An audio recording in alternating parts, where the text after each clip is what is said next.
अनुशासन तेरापन धर्म संघ का आधार तत्व है। ऐसा कहीं पर भी देखना बड़ा दुर्लभ होगा कि जहां पर एक व्यक्ति की निश्रा में सैकड़ों लाखों हजारों व्यक्ति साधनारत हो। एक परिवार चलाने वाला व्यक्ति ये बहुत अच्छी तरह जानता है कि परिवार में अगर दो बच्चे भी हो तो उन्हें संभालना कितना मुश्किल काम होता है। कहो उत्तर जाने को कहो तो बच्चे दक्षिण में जाते हैं, ऊपर जाने को तो नीचे जाते हैं। तो एक परिवार चलाना भी कितना कठिन काम होता है।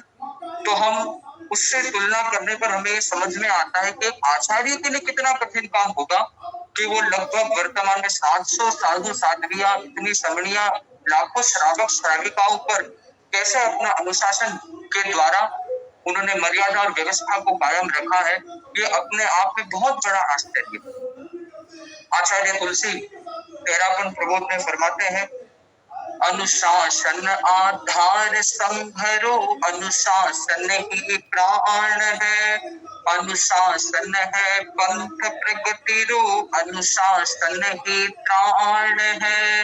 ओ संता ज्योतिर्मय चिन्मय दीप हरे अंधार को, जन जीवन आधार को, तेरा पंथरा अधिदेवता। तो अनुशासन ही सब कुछ है। प्रगति का रहस्य भी अनुशासन है। चाहे प्रगति विकास करने के लिए, चाहे वो विद्यार्थी हो, शिक्षक हो, कोई किसी देश का सदस्य हो, नेता हो, किसी वर्ग से उसका संबंध भले हो, अनुशासन एक अनिवार्य तत्व होता है। आचार्य तुलसी फरमाया करते कि अनुशासन का जो रास्ता है वो कैसा है? वो फूलों का रास्ता नहीं है। अनुशासन कांटों का रास्ता है, पर जो उस कांटे के मार्ग पर चलता है वो फूल की तरह महकता है। तो अनुशासन को हो सकता है सहन करना सरल न भी हो, बड़ा मुश्किल लगे, पर जो व्यक्ति कर लेता है इसमें कोई संशय नहीं, कोई दोहराई नहीं कि उसका जीवन उज्जवल बनेगा।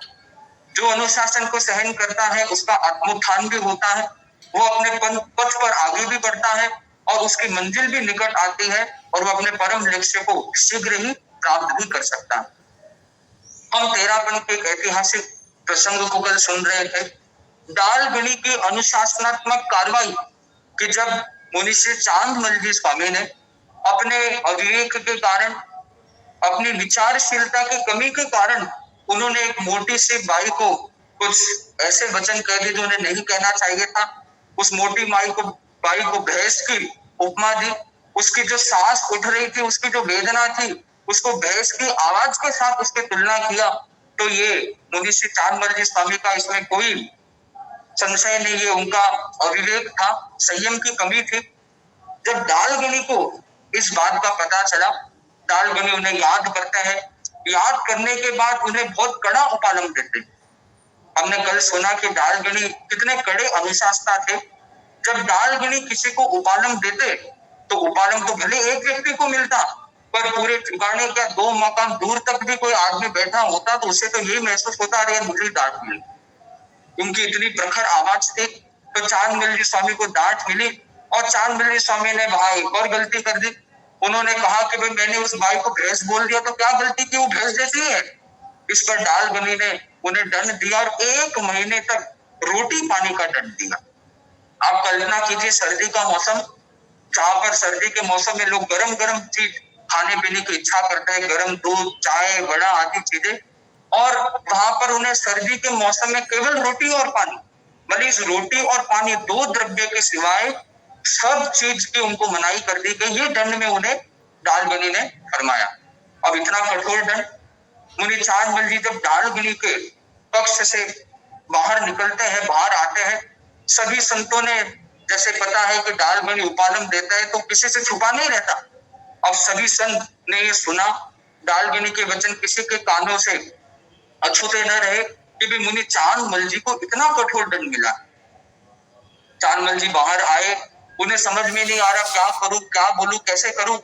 और जहां पर जब आए, संतों की भी बाहर पंक्ति थी, बड़े बड़े विद्वान संत, और वो संत सब खड़े हैं। वो मुनि चांदमल जी को बाहर आते हुए देखते हैं और पहले तो सोचते भी क्या बोले। जब किसी व्यक्ति पर इतना भयंकर प्रहार होता है, ऐसा भयंकर उपालम मिलता है, तो उसे थोड़ी सांत्वना भी देनी पड़ती है। जहाँ कड़ाई है थोड़ी नरमाई भी चाहिए। तो कुछ संतों ने हिम्मत की, जो बड़े बुजुर्ग संत थे, और वो मुनि चालमल जी के पास आए और क्या बात करें। और उन्होंने पूछा, रे चालमल जी क्या हुआ भाई, कैसे हुआ, आदि प्रश्न पूछने लग गए। और मुनि चालमल जी ऐसे मुफट थे, उन्होंने बड़े संतों को तुरंत प्रत्युत्तर दिया, महाराज आपने सुना नहीं क्या हुआ? अरे पूरे ठिकाने को पता है, मेरे को इतना बड़ा प्रायश्चित मिला। धीरे धीरे सब संतों में चर्चा होने लग गई कि भाई डालगनी ने ये सही नहीं किया। अब आप देखो, ये शिष्यों की नादानी होती है कि उन्हें अपने गुरु के निर्णय पर शंका होती है कि भाई डालगनी ने शायद बहुत ज्यादा कड़ा प्रायश्चित दे दिया, इतने कड़ा नहीं देना चाहिए। तेरापन धर्म संघ में विद्वान संतों की कमी नहीं थी। एक से एक बड़े बड़े संत, आगम के जानकार संत, तत्वज्ञानी संत, बड़े बड़े तपस्वी, ऐसे ऐसे संत थे जिन्होंने मानो आगम को पीकर, मतलब आगम के सूत्र उनके नस में बहते थे। जब ऐसे संतों ने भी सुना भी इतना बड़ा प्रायश्चित दिया, तो संतों में हलचल मच गई कि डाल में तो बहुत ज्यादा बड़ा प्रायश्चित हो गया। ये चर्चा होने का कारण ये था क्योंकि एक आगम का विधान है कि जब कोई व्यक्ति को मानो उपवास का प्रायश्चित आता है, और अगर उसे उपवास के बदले 2 उपवास का प्रायश्चित दे दिया, तो उस व्यक्ति को उपवास करना पड़ता है जिसने एक उपवास का एक्स्ट्रा प्रायश्चित दिया। मतलब किसी व्यक्ति को जरूरत से ज्यादा प्रायश्चित देने पर प्रायश्चित का भागी वो व्यक्ति बन जाता है जिसने ज्यादा प्रायश्चित दिया। किसी को प्रायश्चित खाली मिच्छामि दुक्कडम, एक मिच्छामि दुक्कडम का देना था, अगर कोई कारण से उससे ज्यादा दे दिया, 2 मिच्छामि दुक्कडम का दे दिया, तो एक मिच्छामि दुक्कडम उस प्रायश्चित देने वाले को भी आएगा जिसने जरूरत से ज्यादा प्रायश्चित दिया। तो आगम के जानकार संत, उन्होंने कहा कि ये तो आगम के विरुद्ध चीज हुई है। इतनी सी बात पर केवल उन्होंने किसी को बोल क्या दिया, 1 महीना केवल रोटी पानी के सिवा कुछ नहीं, बोले कोई सामान्य प्रायश्चित थोड़ी ना है। और चर्चा होने लगी। पर डालगनी जैसे इतने कड़े अनुशासता, किसकी हिम्मत कि वो डालगनी के पास जाके कहे कि गुरुदेव आपने बहुत ज्यादा प्रायश्चित दे दिया। जब डालगनी के सामने कुछ भी कहने की बात आ जाती तो सभी लोगों को अपना चंद्रमा दिखने लग जाता कि भाई अरे डालगनी को जाके कौन बोलेगा कि आपने ज्यादा प्रायश्चित दे दिया। तो बोलने की हिम्मत तो किसी नहीं, केवल संतों में चर्चा होती रही। अब ये आप लोगों को पता है कि डालगनी के कान तो बड़े तेज है। दिन भर ये चर्चा चलती रही, डालगनी के घूम फिर के डालगनी के कानों में भी संतों की चर्चा का डालगनी को जानकारी मिल गई, क्योंकि कान बड़े तेज थे। चांदमल जी स्वामी ने नीचे मकान के बाहर जो शब्द बाई को कहे थे वो डालगनी के कानों में पड़ गए। तो जब हर संतों में जो चर्चा चल रही हो वो डालगनी के कान में न पड़े, से कैसे हो सकता? डालगनी ने चर्चा सुनी। शाम को वंदना का समय हुआ, सभी संत गुरु वंदना के लिए इकट्ठे हुए, और तब डालगनी ने सभी संतों को संबोधित करते हुए फरमाया कि भाई संतों, मैं अच्छी तरह जानता हूँ आपस में क्या चर्चा चल रही है। मुझ पे आरोप लग रहे हैं कि भाई मैंने चांद जी को जरूरत से ज्यादा प्रायश्चित दे दिया। तो डालगनी ने कहा कि चलो भाई, अगर आपको ऐसा लगता है कि भाई मैंने चांद जी को ज्यादा प्रायश्चित दिया, तो डालगनी चांदमल जी को बुलाया और चांदमल जी को कि देखो चांद, तुमको लगता मैंने ज्यादा प्रायश्चित दिया, तो मैं तुमको छूट देता हूं। क्या होगा? कल सुबह, आज सारा जब दिन व्यतीत हो गया, सुबह के समय, ये प्रसरण सुबह का था कि भाई आज शाम को प्रतिगमन के बाद में एक अदालत जुड़ेगी, जिसे आज हम डालगनी की अदालत नाम से पहचानते हैं। बोले अदालत जुड़ेगी और इस अदालत के अंदर भाई तुम जो संतों को समझा सको, तैयार कर सको, तुम अपने लिए वकील खड़ा कर सकते हो। और तुम ये वकील खड़ा करो और मैं खुली छूट देता हूं कि कोई ये सिद्ध करके दिखाए कि भाई मैंने जो प्रायश्चित दिया वो गलत है, या मैंने जरूरत से ज्यादा प्रायश्चित दिया, तो मैं ये मानता हूं मैं आरोपी बनूंगा। तुम वकील खड़े करो और वकील खड़े करके सिद्ध करो कि मेरा दिया हुआ प्रायश्चित गलत है। चांदमल जी ये तो भूल गए कि मैं उनसे गलती हुई खमत खाम ना कर लूं। वो बड़े खुश हो गए, वाह अब मेरे को मौका मिल गया, अब मेरे पास मौका है इसको गलत सिद्ध करने का। वो संतों के पास गए और जो बड़े बड़े विद्वान संत थे, आगम के जानकार संत थे, वो सबके चरणों में गिरे, मोटा पुरुष आपको मेरे पक्ष में बोलना है। वो और संतों के पास, महाराज आप विद्वान हो, आपकी क्या बराबरी, महाराज आपको मेरे लिए बोलना है। और वो सब बड़े बड़े संतों के पास जाते हैं, विनय पूर्वक वंदना करते हैं और कहते महाराज आपको मेरे लिए डालगनी के सामने कहना है। और वो चाहे कितना भी कह दे, कौन व्यक्ति तैयार होगा जो डालगनी के खिलाफ बोले? कोई तैयार नहीं हुआ। वो वंदना करते रहे, निवेदन करते रहे। फिर अंत में एक संतों ने कहा कि भाई देखो चांद जी, भाई देखो हम ऐसे ऐसे फ्री में कैसे खड़े हो जाए, भाई इतने बड़ा साहस का काम करना है, तुम्हारे पक्ष में बोलना मतलब भाई अपने सिर पे आफत मोलना है। दाल गिनी के सामने बोला कोई खाने रोटी पानी खाने की बात है कोई, तो भाई ऐसे तो नहीं बोलेंगे। भाई हम तो बोलने के लिए 10,000 गाथा लेंगे। अब मैं आपको ये भी बता दूं कि कई सारी चीजें आप श्रावक श्राविकाएं आते हैं, आप ज्यादातर बाहर की चीजें देखते हैं, साधु संतों की चर्या संबंधी गोचरी विहार लोज, पर तेरापन धर्म संघ का अपना कुछ रूप में आज भी है, प्राचीन समय में भी सैकड़ों सालों से चल रहा एक आंतरिक व्यवस्था है। तो 10,000 गाथा का अर्थ क्या? प्राचीन समय में जयाचार्य के द्वारा एक सिस्टम चालू किया गया था कि जो भी साधु है, अग्रणी साधु है, अग्रणी साधु साथियों को इस धर्म संघ का बहुत बड़ा उन पर कर्ज है, तो उन्हें चाहे सेवा के रूप में या धर्म संघ के उस कर्ज चुकाने के रूप में गाथाएं दे दी। गाथाएं अर्थात लिखकर, प्राचीन समय में किताबें नहीं छपती थी, तो किताबें होती नहीं तो अध्ययन आदि के आगम जितने भी ग्रंथ होते हैं आचार्यों के द्वारा रचित जो शास्त्र ग्रंथ आदि होते, तो उनको साधु संत लिखा कर। तो एक गाथा अर्थात 36 अक्षर, 36 अक्षर की एक गाथा होती। तो ऐसे जो अग्रणी साधु है, मतलब जो सिंघाड़पति होते हैं, उनको एक दिन के 25 गाथा, तो साल भर के लगभग हो जाते 9,000 गाथा। तो साल के 9,000 गाथा, जो पहले ऐसे पन्ने हुआ करते लंबे पन्ने, उन पन्नों पर 9,000 गाथा जितना लिखकर जब वो आचार्य के दर्शन करते तो उन्हें 9,000 गाथा प्रतिवर्ष भेंट करना होता, ये उन पर कर्ज होता। और एक तरीके से कहे कि ये गाथा ही इसका हिसाब किताब होता, और ये गाथा साधु संतों का एक तरह से बैंक अकाउंट जैसा होता। जैसे आप लोगों के भी बैंक अकाउंट होते हैं, आप उसका बैंक अपने स्टेटमेंट भी निकालते हैं, तो साधु संतों के भी जब वो आचार्य के सन्निधि में पहुंचते तो उनके भी खाते आदि मिलाए जाते कि किसके पास कितनी एक्स्ट्रा गाथा है, उसे कितनी भेंट करनी है, कितनी बाकी है, तो गाथाओं का भी सारा हिसाब रखा जाता और ये साधु संतों की करेंसी के रूप में रहता था। फिर धीरे धीरे जैसे जैसे पन्नों की कमी उपयोगिता घटती चली गई, किताबें छपने लग गई, तब इस व्यवस्था में परिवर्तन करके आचार्य तुलसी ने उस गाथाओं के सिस्टम को बंद करके 2 चाकरी, मतलब जितने अग्रणी साधु साध्वी है उनको अपने जीवन में सेवा केंद्र में 2 चाकरी, 2 साल सेवा देनी है, इसे फर्ज बना दिया गया। और आगे जाके अभी वर्तमान में 2 चाकरियों को 3 चाकरी कर दिया गया कि जितने अग्रणी साधु साध्वी है उनको अपने जीवन में 3 साल सेवा केंद्रों में सेवा देना अनिवार्य। तो वैसे ही जब डालगिनी ये प्राचीन समय में गाथाओं देनी पड़ती थी, तो जब संतों ने मांग की मुनि चांदमल जी के सामने कि भाई हम ऐसे तुम्हारे पक्ष में नहीं बोलेंगे, भाई किसी ने कहा भाई 10,000 गाथा देनी पड़ेगी। अब मुनि चांदमल जी बड़े समस्या में फंस गए। समस्या ये नहीं थी कि उनके पास गाथा एक्स्ट्रा नहीं थी, उनके पास तो बहुत सारी गाथाएं थी क्योंकि बहुत अच्छे लेखक थे, उनके पास हजारों गाथा एक्स्ट्रा पड़ी हुई थी, वो दे भी सकते थे। पर साथ में नियम यह भी था कि कोई भी व्यक्ति आचार्य के जानकारी में लाए बिना, आचार्य की अनुमति के बिना गाथाओं का लेन देन नहीं कर सकता। तो भी संत मांग रहे उनको देंगे कैसे? तो चांदमल जी ने बोला भाई अगर ऐसी बात है तो भाई अभी जाता हूँ। मुनि चांदमल जी वापस डालगिनी के सन्निधि में पहुंचे, उनको वंदना के डालियों ने पूछा भाई बोलो क्या हुआ? तो मुनि चांदमल जी ने निवेदन किया कि गुरुदेव संत है तो मैं वकील तो खड़ा करना चाहता हूँ, पर वो ऐसे खड़े नहीं हो रहे, उनको गाथा देनी है, पर अन्नदाता आपकी आज्ञा के बिना अपने गाथा उनको कैसे दूं? तभी डालगिनी भी उनपे मेहरबान थे।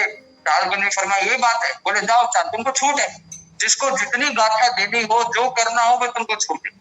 चांदमल जी बड़े खुश हो गए और वो वापस आए और बोले कि भाई लोग है 10,000 गाथा में कौन खड़ा होगा, 20,000 गाथा में कौन खड़ा होगा, 30 में कौन खड़ा होगा। ऐसे करके उन्होंने संतों को तैयार करना चालू किया और अंतिम रूप में 3 वकील मुनि चांदमल जी के पक्ष में कहने के लिए और डालगिनी के विरोध में कहने के लिए खड़े हुए, जिनके नाम थे मुनि छबील जी स्वामी, मुनि जयचंद जी स्वामी और मुनि फौजमल जी स्वामी। तो ये तीनों संत अपने आप में बड़े विद्वान, आगम के जानकार और ऐसे संत थे कि वे जिनको शास्त्र के संबंध में उनको पराजित करना, उनके तर्कों को काटना असंभव जैसा। इतना उनका प्रखर ज्ञान, इतनी उनका विषय, उनकी मति इतनी विलक्षण थी। और ये 3 संत गाथाओं लेने के बाद में मुनि चांदमल जी के पक्ष में कहने के लिए तैयार हो जाते। अब मुनि चांदमल जी के वकील तैयार हो गए। डालगनी ने जो समय तय किया था, शाम के समय, प्रतिगमन के समय संतों की दरबार जुड़ती है, डालगनी की अदालत लगती है और डालगनी लोगों को भी, श्रावकों को भी छूट देते हैं और वहां पर 50-60 श्रावक भी इकट्ठे हो जाते हैं और उस अदालत का प्रारंभ होता है। और डालगनी फरमाते हैं कि भाई आज के दिन इस अदालत में जो कोई साधु, ये जो 3 वकील तैयार हुए हैं, ये मेरे खिलाफ कुछ भी कहेंगे, सिद्ध करने के या प्रयास करेंगे कि चांदमल जी पर मेरे दिया गया प्रायश्चित अधिक है, ये शास्त्र सम्मत नहीं है, ये गलत है, तो भाई मैं उसके जिंदगी भर में उसकी कोई कसर काटने का मेरा विचार नहीं है। उन्हें कोई ये चिंता करने की जरूरत नहीं है कि मेरी कोई भी उन पर अकृपा नहीं होगी, मेरी बिल्कुल भी कृपा कम नहीं होगी। आप बिंदास निसंकोच ये सिद्ध कर सकते हो कि भाई मैं अगर गलत हो तो बताओ। तो ये संतों को डालगनी ने खुली छूट भी दी। अब सारे संत, उन्हें जितना दिन भर का समय मिला, सभी शास्त्रों से ऐसे पॉइंट इकट्ठा करने लगे कि हमें क्या क्या कहना है, कि भाई इस शास्त्र में ये लिखा है, इस शास्त्र में ये लिखा है। और संतों के पास ऐसे अनेक प्रमाण भी थे, आगम और आगम आधारित व्याख्या ग्रंथों में से अनेक प्रमाण बहुत सहज रूप से मिल जाते हैं कि ज्यादा प्रायश्चित देना एक आचार्य के भी अकल्पनीय होता है। अगर वो देता है तो उसे खुद को प्रायश्चित आता है। अब ऐसे इकट्ठा करते गए एक मुनि श्री जयचंद जी स्वामी जो दूसरे वकील थे, उन्होंने मुनि चांदमल जी को, चांदमल जी भाई एक बड़ा मजबूत प्रमाण मेरे को पता है, पर वो एक महान निश्चित जो एक ग्रंथ का नाम है, बोली उसमें है, पर वो ग्रंथ की कॉपी हमारे पास नहीं है। तो चांदमल जी ने कहा फिर क्या करें? बोले पर देखो, जो लाडनू में जो पुराना ठिकाना है वहां पर हजारों पन्ने पड़े हैं, बोले वहां पर भी इसकी प्रति मिल जाएगी, पर आचार्य की अनुमति के बिना वहां से एक भी पन्ना नहीं निकाला जा सकता। और ये व्यवस्था आज भी कायम है। उस पुराने ठिकाने ग्रंथालय से यदि कुछ भी निकालना आवश्यक हो तो आचार्य की अनुमति के बिना कोई भी ग्रंथ नहीं निकाला जा सकता। और यथासंभव लिखित अनुमति, आचार्य की लिखित अनुमति मिलने के बाद, वह बताने के बाद ही कोई ग्रंथ निकाला जा सकता है। मुनि चांदमल जी थे, उनको तो बड़ा विश्वास था कि भाई, अब उनको दुख इस बात का नहीं कि मुझे इतना कड़ा प्रायश्चित मिला, भाई वो तो खुश थे, भाई डालगनी आज तो मेहरबान है, भाई मैं जो मांगूंगा वो मिलेगा। वो वापस डालगनी के सन्निधि में पहुंचे। डालगनी ने बोला भाई अब क्या हो गया? चांदमल जी ने कहा भाई गुरुदेव, भाई संतों के प्रमाण तो है पर महानिश्चित नाम का ग्रंथ नहीं है। तो भाई ग्रंथ नहीं है तो डालगनी पर मैं क्या करूं उसका? डालगनी पर गुरुदेव, पर वो भंडार में तो पड़ा है ग्रंथ, बोले तो आपकी अनुमति होगी तो ही वो ग्रंथ निकल सकता है। डालगनी उस दिन सच में मेहरबान थे, छूट देने के लिए बड़े राजी थे। डालगनी ने तुरंत कागज और कलम ली और मुनि चांदमल जी के लिए उस महान निश्चित ग्रंथ भंडार में से निकालने की तुरंत आज्ञा भी प्रदान कर दी। चांदमल जी बड़े खुश हुए, वो उस ग्रंथ में पहुंचे और वो प्रति भी नहीं आए। अब सब संत, तीनों वकील भी तैयार है, उनके सारे प्रमाण भी तैयार है। संत मुनि चांदमल जी के पक्ष में अब अपने सारे प्रमाण, शास्त्र के सारी बातें भी प्रस्तुत करने के लिए तैयार है। शाम को प्रतिगमन संपन्न होता है, संत डालगनी के सन्निधि में पहुंचते हैं, श्रावक भी पहुंचते हैं और अब डालगनी की अदालत चालू होने वाली है। एक तरीके से डालगनी अक्यूज्ड है, वो डिफेंडेंट है, उन पर आरोप लगने हैं और अब आगे क्या होता है, संत क्या कहते हैं और विजय कौन से पक्ष की होती है, डालगनी की या डालगनी जो चांदमल जी का पक्ष है उनकी, तो हम आगे यथा